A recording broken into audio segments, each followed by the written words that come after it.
It had all the hallmarks of a Hollywood premiere: excited crowds, a giant screen, even a red carpet. But the high-octane, big-budget film making its debut at the Barthélemy Boganda Stadium in Bangui, the capital of the Central African Republic, CAR, recently wasn't the latest episode in a star-studded action movie franchise.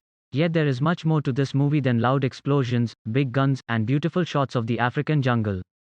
It neatly encapsulates how the various strands of Russian influence across the African continent have, somewhat bizarrely, come together.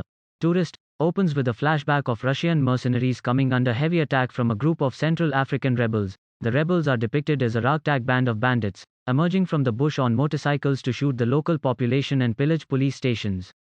In stark contrast, the Russians are shown as the defenders of the nation, outnumbered but valiantly fighting on against all odds. After a classic war movie opening, the rebels appear victorious. The protagonist of the film, known only by his call sign, Tourist, is seen lying on the ground, blood gushing from his mouth, seemingly gravely wounded.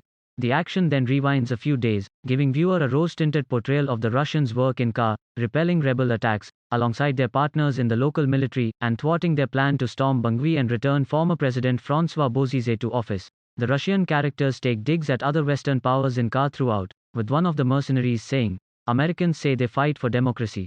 Russians fight for justice." The Russian instructors are supposed to be in CAR for training purposes, rather than frontline combat, though they appear to do far more fighting than training.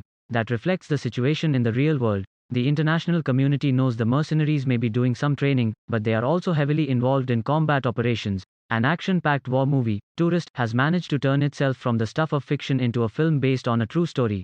Russia's Air Force has been delivering weapons shipments and groups of instructors since January 2018, with the permission of the UN, who waved an arms embargo on the country. And then there's a tall, muscle-bound, shaven-headed instructor, who bears an uncanny resemblance to Dmitry Utkin, Wagner's founder, and a close associate of Prigozhin.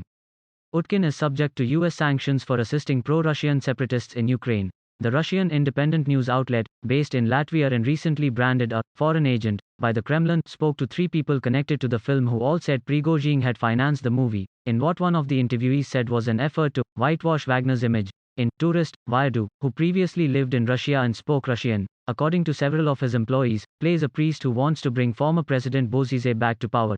The appearance of Vyadu in a Prigozhin-linked movie about Wagner cannot be a coincidence.